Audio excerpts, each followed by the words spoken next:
Yüce dağların ardında kaldı hayallerimiz. Bu şehirde yine ölüm var. Karanlıklar çöktü yine, sevgiler de sahteymiş. Bu gönlümde yine hüzün var. Yüce dağların ardında kaldı hayallerimiz. Bu şehirde yine ölüm var. Karanlıklar çöktü yine, sevgiler de sahteymiş. Bu gönlümde yine hüzün var.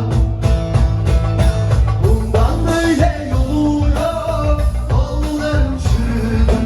Bundan öte karanlıkta. Sen beni anlamadın, gözün kan bürümüş. Bundan öte ayrılık var.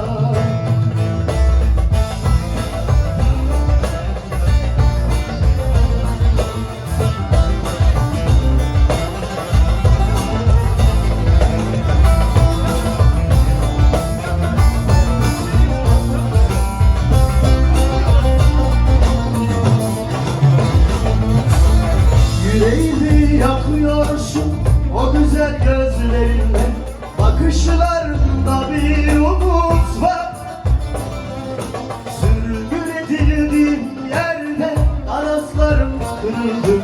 Esen yerde senin kokun var. Yüreğimi yakıyorsun o güzel gözlerinle. Bakışlarında bir umut